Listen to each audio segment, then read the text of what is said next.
Em uma cripta sombria do Palácio Real de Madrid, entre candelabros de prata e cortinas de veludo carmesim, repousa o que dizem ser um dos segredos mais íntimos e perturbadores da monarquia europeia. Não é um tesouro, nem uma coroa perdida, nem sequer o coração mumificado de algum rei santo. É algo muito mais pessoal. Segundo rumores que circularam pelos salões palacianos durante mais de 2 séculos, quando Fernando VII da Espanha morreu em 1833, uma parte específica de sua anatomia foi extraída e conservada em um frasco de cristal cheio de álcool. Não falamos de suas vísceras ou de seu cérebro, mas de seu órgão reprodutor masculino. Essa história, sussurrada em corredores sombrios e registrada em crônicas proibidas, tornou-se uma das lendas mais bizarras e embaraçosas da história monárquica europeia. Mas poderia ser verdadeira? Foi realmente o último grande símbolo da virilidade real espanhola, preservado para a posteridade em uma garrafa como algum troféu macabro? E por que, de todos os reis da Europa, foi precisamente Fernando VII quem terminou sendo lembrado não por suas conquistas militares ou reformas políticas, mas pelo suposto destino de seus genitais? Para entender essa história grotesca e fascinante, devemos mergulhar na vida de um dos monarcas mais controversos e desprezados da história espanhola. Fernando não foi simplesmente um rei. Foi um covarde, um traidor, um tirano e, segundo seus próprios súditos, um homem cuja masculinidade questionável se converteu no reflexo perfeito da decadência de um império que havia perdido para sempre sua glória. Fernando nasceu em 1784, filho do rei Carlos IV e da rainha Maria Luísa de Parma, em uma Espanha que já não era a potência mundial que havia dominado os oceanos durante os séculos anteriores. O Império Espanhol estava em declínio terminal, havia perdido suas colônias americanas, sua armada havia sido destruída pelos ingleses e sua economia estava em bancarrota. Pior ainda, a França revolucionária e posteriormente napoleônica ameaçava engolir toda a Península Ibérica. Desde muito jovem, Fernando mostrou uma personalidade profundamente perturbadora. Era conhecido por sua covardia, sua tendência à traição e sua incapacidade de manter qualquer lealdade duradoura. Mesmo sendo príncipe das Astúrias, conspirou ativamente contra seu próprio pai, chegando ao extremo de escrever cartas secretas a Napoleão Bonaparte pedindo apoio para derrubar Carlos IV. Essa traição familiar seria a primeira de muitos atos que definiriam sua reputação como o rei felão. Em 1808, quando finalmente conseguiu forçar a abdicação de seu pai e assumiu o trono, Fernando durou apenas 2 meses como rei.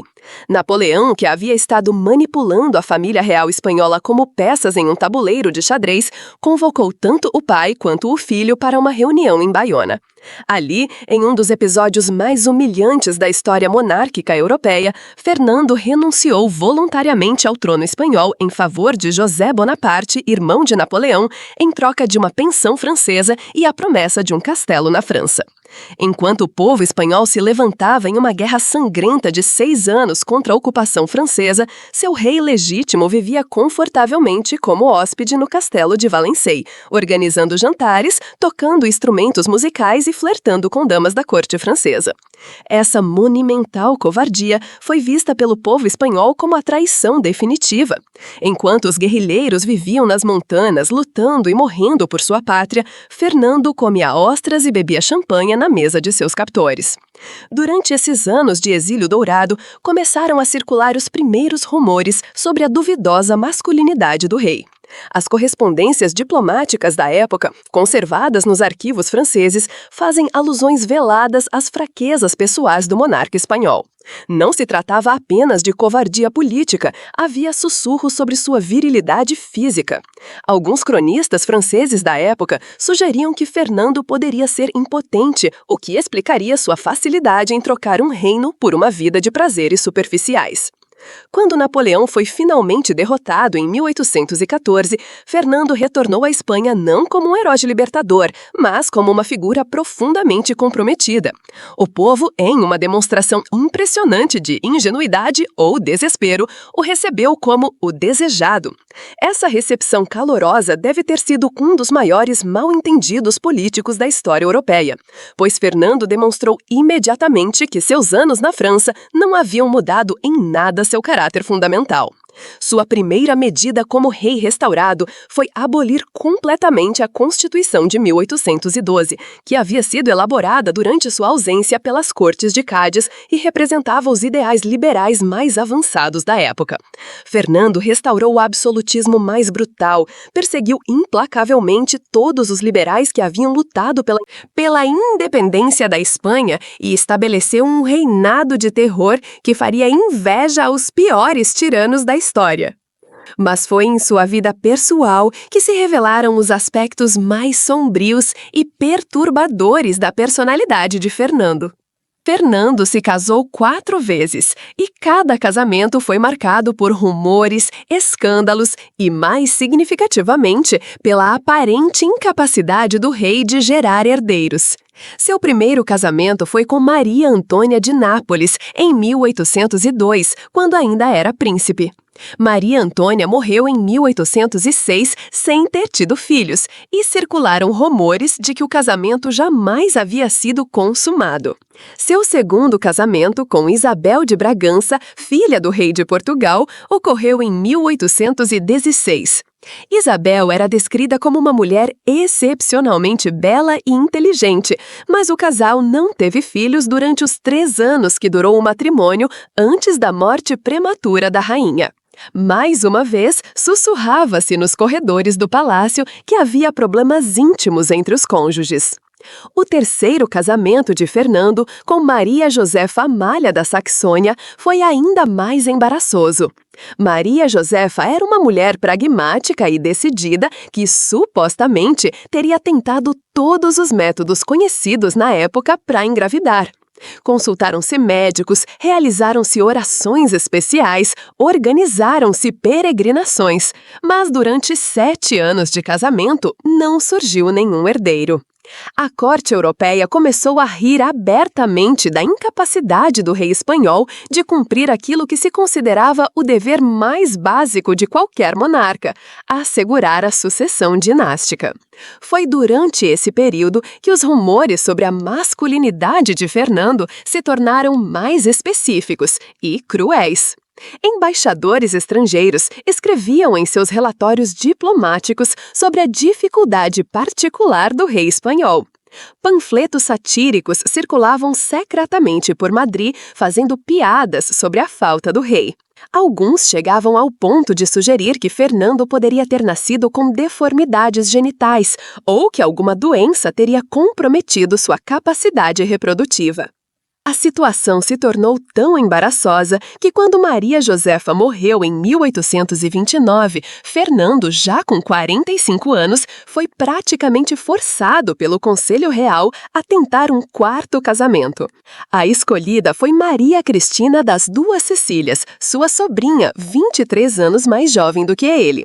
Esse casamento tinha um tom desesperado. Era a última chance do rei de produzir um herdeiro e salvar sua reputação, tanto política quanto pessoal. Surpreendentemente, Maria Cristina engravidou quase imediatamente. Em outubro de 1830, nasceu a princesa Isabel e, 2 anos depois, a princesa Luísa Fernanda. Finalmente, após 3 casamentos estéreis, Fernando havia conseguido gerar descendência. A ironia cruel foi que, depois de décadas de obsessão com um herdeiro homem, seus únicos filhos foram meninas. O nascimento das princesas deveria ter silenciado os rumores sobre a masculinidade de Fernando, mas, na realidade, teve o efeito contrário. Sussurrava-se que as meninas poderiam não ser filhas do rei, mas sim de algum amante da jovem rainha. Outros sugeriam que Fernando havia finalmente encontrado tratamentos médicos eficazes, ou que orações especiais haviam operado um milagre. Os rumores mais maliciosos insinuavam que o rei poderia ter usado métodos artificiais, uma ideia escandalosa para a época, mas que demonstrava até que ponto sua reputação havia se deteriorado. Durante os últimos anos de seu reinado, Fernando se transformou em uma figura cada vez mais patética e odiada. Sua saúde deteriorou-se rapidamente, sofria de gota, problemas digestivos crônicos e uma obesidade que frequentemente o confinava à cama. Seu temperamento, sempre volátil, tornou-se completamente imprevisível. Alternava entre períodos de depressão profunda e explosões de fúria tirânica que aterrorizavam a corte. O aspecto mais perturbador dos últimos anos de Fernando foi sua obsessão crescente com sua própria masculinidade e virilidade. Os relatórios médicos da época, conservados nos arquivos reais, indicam que o rei consultava constantemente os seus médicos sobre questões íntimas, exigindo tratamentos para melhorar seu desempenho sexual e garantir mais filhos. Consumiu todo tipo de poções e elixires supostamente afrodisíacos, desde pó de chifre de rinoceronte até extratos de plantas exóticas importadas das colônias americanas. Essa fixação com sua virilidade parecia estar diretamente conectada com sua crescente paranoia política. Fernando sempre fora um rei inseguro, mas nos últimos anos de sua vida desenvolveu uma obsessão mórbida com a ideia de que seus inimigos questionavam não apenas sua autoridade política, mas sua masculinidade fundamental. Interpretava qualquer crítica ao seu governo como um ataque pessoal à sua virilidade e respondia com uma brutalidade que chocava, mesmo para os padrões da época. Em setembro de 1833, Fernando adoeceu gravemente. Seus médicos diagnosticaram uma combinação de gota aguda, problemas renais e o que hoje provavelmente seria identificado como diabetes avançada. Durante meses, ele agonizou em uma cama do Palácio Real, alternando entre delírios febres e momentos de lucidez aterrorizantes, nos quais demonstrava estar plenamente consciente de sua proximidade com a morte. Foi durante essa agonia prolongada que Fernando tomou uma decisão que se tornaria o aspecto mais memorável de todo seu reinado. Segundo relatos posteriores, o rei, obcecado até o fim com questões de masculinidade e sucessão, teria dado instruções específicas sobre o tratamento de seu corpo após a morte. Algumas fontes sugerem que ele mesmo ordenou que seu órgão genital fosse preservado como uma espécie de prova de sua virilidade para a posteridade. Quando Fernando finalmente morreu, em 29 de setembro de 1833, seu corpo foi submetido ao processo de embalsamamento típica da época para membros da realeza. Esse procedimento implicava a extração de órgãos internos, o tratamento do corpo com substâncias conservantes e a preparação para o funeral. Foi durante esse processo que, segundo a lenda, ocorreu o episódio que daria origem ao rumor mais persistente e embaraçoso associado ao nome de Fernando VII. Os detalhes exatos variam conforme a fonte, mas a versão mais comum da história sugere que, por ordem expressa do próprio rei ou de alguém próximo a ele, o órgão genital de Fernando foi extraído durante o embalsamamento e preservado separadamente em um frasco de cristal cheio de álcool. Esse frasco teria sido guardado secretamente nos arquivos pessoais da família real, supostamente como uma espécie de relíquia da masculinidade real. A primeira menção documentada dessa história aparece em crônicas espanholas do final do século XIX, aproximadamente 60 anos após a morte de Fernando. O historiador Benito Pérez Galdós, em seus Episódios Nacionais, faz uma referência velada ao curioso destino dos restos mortais do desejado. Outros cronistas da época, como Ramon de Mesoneiros Romanos, incluem alusões semelhantes em suas memórias da corte isabelina. A história ganhou força internacional quando o escritor francês Alexandre Dumas Pai, em suas memórias de viagem pela Espanha, mencionou ter ouvido rumores sobre uma relíquia real particular guardada no Palácio de Madrid. Dumas, conhecido por sua inclinação ao sensacionalismo, descreveu ter sido informado por um nobre espanhol sobre o último troféu da dinastia Borbão espanhola, em clara referência ao suposto órgão preservado. Durante o século XX, a lenda foi perpetuada por diversos autores e jornalistas. O escritor Gerald Brennan, em seu clássico O Labirinto Espanhol, menciona ter ouvido a história durante sua estadia na Espanha nos anos 1920. Jornalistas norte-americanos e franceses que visitavam Madrid frequentemente incluíam referências à lenda em seus artigos sobre a família real espanhola. O que torna essa história particularmente fascinante não é tanto sua veracidade, que é impossível de comprovar, mas o que ela revela sobre a reputação de Fernando VII e sobre a sociedade espanhola do século XIX.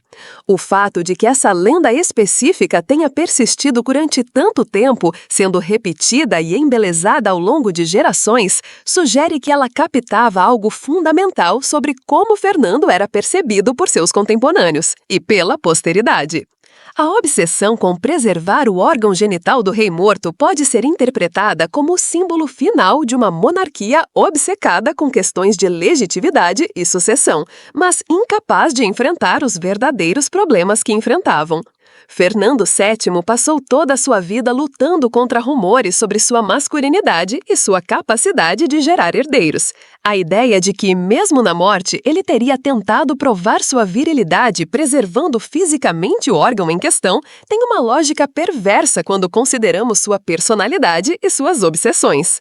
Além disso, a lenda reflete as atitudes da época em relação à masculinidade real e ao poder político. Em uma sociedade que via a capacidade reprodutiva masculina como diretamente ligada à autoridade política, um rei impotente ou estéril não era apenas uma tragédia pessoal, era uma crise constitucional. A preservação do órgão genital real feria, nesse contexto, uma tentativa desesperada de manter algum vestígio de legitimidade dinástica.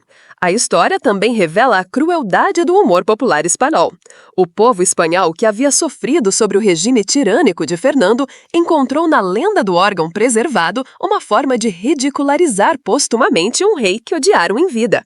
A ideia de que a única parte de Fernando considerada digna de preservação seria justamente aquela sobre a qual circulavam tantos rumores humilhantes representa uma forma de vingança popular particularmente sofisticada. Do ponto de vista histórico, é importante destacar que nunca foi encontrada qualquer evidência física dessa suposta relíquia. Nenhum inventário oficial dos arquivos reais espanhóis jamais listou tal objeto. Nem mesmo durante as turbulências políticas do século XX, quando muitos segredos reais vieram à tona, surgiu qualquer prova concreta da existência do misterioso frasco. Os pesquisadores que tiveram acesso aos arquivos da Casa Real Espanhola afirmam nunca terem encontrado qualquer documento que confirme a história. Da mesma forma, nenhum dos sucessivos reis espanhóis jamais fez qualquer referência à suposta relíquia, o que seria de se esperar se ela realmente existisse e fosse considerada importante para a dinastia. Essa ausência de evidências, no entanto, não diminuiu o poder da lenda. Na verdade, a impossibilidade de provar ou refutar definitivamente a história só aumentou seu apelo. A lenda do órgão preservado de Fernando VII tornou-se uma daquelas histórias que transcendem os fatos para se converterem em parte do folclore cultural. Durante a Guerra Civil Espanhola e a subsequente ditadura de Franco, a lenda assumiu novos significados políticos. Republicanos e comunistas usavam a história como exemplo da decadência e do ridículo da monarquia, enquanto os monarquistas tentavam suprimi-la ou desacreditá-la. Franco, ele próprio obcecado com questões de masculinidade e autoridade, supostamente odiava qualquer menção à história e tentou eliminá-la dos livros de história oficiais. Ironicamente, foi durante o período democrático, após a morte de Franco, que a lenda ganhou nova vida. Historiadores e jornalistas, finalmente livres para explorar aspectos anticensurados da história espanhola, redescobriram e popularizaram a história. Livros de história populares, programas de televisão e até filmes passaram a fazer referências à lenda, garantindo que ela continuasse sendo parte da consciência cultural espanhola. A persistência dessa história particular também reflete mudanças nas atitudes sociais em relação à sexualidade e ao poder no século XXI. A ideia de um rei obcecado com sua virilidade a ponto de preservar seu órgão genital após a morte já não parece apenas estranha, mas profundamente patológica. Essa mudança de perspectiva transformou Fernando VII de uma figura possivelmente trágica em um personagem genuinamente grotesco. Do ponto de vista psicológico, a lenda oferece percepções fascinantes sobre a natureza do poder absoluto e suas distorções. Fernando VII exemplifica o que acontece quando alguém com poder ilimitado desenvolve obsessões pessoais, que inevitavelmente se tornam assuntos de Estado. Sua fixação com sua própria masculinidade não era apenas uma neurose pessoal, mas algo que afetou a política externa e interna da Espanha. A comparação com outros monarcas europeus da época é reveladora. Luís XVI da França, contemporâneo de Fernando, também enfrentou rumores sobre sua sexualidade e sua capacidade de ter filhos, mas conseguiu manter sua dignidade real e nunca se tornou objeto de lendas tão humilhantes. A diferença, talvez, resida no fato de que Luís XVI, apesar de suas limitações, era respeitado por sua inteligência e habilidade política, enquanto Fernando era universalmente desprezado por sua covardia e traição. A história do suposto órgão preservado também ilustra como as monarquias europeias do século XIX estavam lutando contra mudanças sociais e políticas que tornavam obsoletas muitas de suas tradições e justificativas para o poder. A obsessão de Fernando por provar sua masculinidade física refletia uma compreensão instintiva de que a autoridade real estava sendo questionada em níveis fundamentais. Em termos de legado histórico, a lenda conseguiu algo que nenhuma de suas políticas reais foi capaz de alcançar: tornar Fernando VII verdadeiramente memorável. Enquanto suas reformas administrativas, decisões militares e políticas econômicas são conhecidas apenas por especialistas, a história de seu suposto órgão preservado é conhecida por qualquer pessoa com interesse casual na história espanhola. Essa ironia final, a de um rei que passou a vida obcecado com sua reputação e legado, acabar sendo lembrado principalmente por uma lenda humilhante sobre seus genitais, representa talvez a vingança mais cruel que a história poderia exercer sobre Fernando VII. Ele queria ser lembrado como um grande rei absoluto. Em vez disso, é lembrado como o rei cujo órgão sexual foi, supostamente, preservado em um frasco. A lenda também serve como um sombrio lembrete sobre a fragilidade da dignidade real e de quão rapidamente uma reputação pode se transformar em ridículo. Fernando VII morreu acreditando ter restaurado o absolutismo espanhol e garantindo o futuro da dinastia Bourbon. Na realidade, sua filha Isabel II seria deposta por uma revolução apenas 35 anos depois, e a monarquia espanhola enfrentaria crises existenciais durante todo o século XX. Hoje, quase 2 séculos após a morte de Fernando VII, a história de seu suposto órgão preservado continua circulando pela internet, em documentários populares e em livros de história alternativa. Ela se tornou parte permanente da mitologia real europeia, ao lado de outras lendas como a suposta hemofilia dos Romanov, a loucura de Jorge III da Inglaterra. A verdade sobre se o órgão genital de Fernando VII foi realmente preservado provavelmente nunca será conhecida. Os arquivos reais espanhóis guardam seus segredos e muitos documentos foram perdidos ou destruídos durante as turbulências políticas dos séculos XIX e XX. Mas talvez a verdade factual seja menos importante do que a verdade simbólica que a lenda representa. A história do rei como membro mais controverso da Europa é fundamentalmente uma parábola sobre o poder, a masculinidade e a futilidade da vaidade humana.